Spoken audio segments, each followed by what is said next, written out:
మీ business ఏదైనా మీ ఊర్లో promotion చేయాలంటే అది సుమన్ టీవీతోనే సాధ్యం. ఇప్పుడే సంప్రదించండి. మండెంవారిపల్లి బూత్ లో సంబంధిత సర్పంచ్ మళ్ళీ వాళ్ళ మనుషులంతా అక్కడ పోలింగ్ స్టేషన్ బయట నుంచి లోపలికి వచ్చి తలుపు దగ్గర మధ్యలో నిలబడిపోయి ఓటర్లకు ప్రభావితం చేస్తూ వాళ్ళు వచ్చిన ప్రతి ఒక్క ఓటర్ పైన ఫ్యాన్కి ఓటేయండి అని చెప్పి అక్కడ పంచాయతీకి సంబంధించిన సర్పంచ్ బూత్ దగ్గర తలుపు దగ్గర నిలబడుకొని చాలా ఎక్కువగా ప్రభావితం చేస్తున్న సందర్భంలో అక్కడ ఉన్న యువకులు కొంతమంది ఇది పద్ధతి కాదు, ఒక బాధ్యత కలిగిన మనిషి ఉండి ఒక సర్పంచ్గా ఉండి ఒక మహిళ ఉండి నువ్వు పని చేయడం నీకు సమంజసం కాదు, తక్షణం బయటకు రాక అని చెప్పి తెల్లవారు 9 నుంచి అదే జరిగింది. మధ్యాహ్నానికి మళ్ళీ అది తరచుగా ఆమె వెళ్ళడంతో ఇంకా ఇది బాగలేదు సరే ఈ పక్క వాళ్ళు కూడా నిలబడినారు.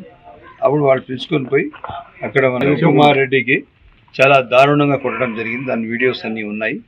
సంబంధిత పోలీస్ స్టేషన్కి రికార్డ్ అవి ఇస్తూ కంప్లైంట్ ఫైల్ చేస్తున్నారు. ఇదే కాకుండా వాళ్ళు చేసిన అరాచకాలు, ఆ బూత్ చేసిన ప్రభావితం పైన ఆర్ఓ గారికి, పిఓ గారికి, ఆర్ఓ గారికి నిన్ననే ఒక లెటర్ ఇవ్వడం జరిగింది. తక్షణం దానిపైన విచారణ చేసి మైనర్ పిల్లలు కూడా వచ్చి ఓటు వేయడం జరిగింది. వాళ్ళకందరికీ ఇంకా సంబంధిత ఆ బూత్కి రీపోలింగ్ చేయాలని చెప్పి కోవడమైనది. అదేవిధంగా దానికి ఎట్టి పరిస్థితుల్లో రీపోలింగ్కి తీసుకురావాలని చెప్పి ఆర్ఓ గారికి చెప్పడం జరిగింది. పార్టీ ఆఫీస్ నుంచి కూడా దాని ప్రెషర్ ఉంది. సంబంధిత కలెక్టర్ గారు కూడా పంపించడం జరుగుతున్నది.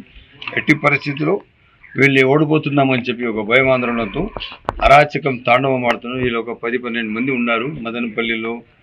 మదనపల్లి టౌన్లో, మండలంలో, నిమాన్పల్లి, రామసముద్రంలో ఒక 15 లీటర్లు ఉండాలి.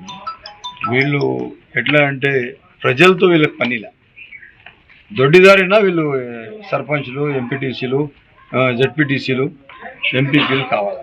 అందుకోసం ఇంకా వీళ్ళకు సరైన బుద్ధి చెప్పే సందర్భం వచ్చేసింది, సమయం కూడా వచ్చేసింది.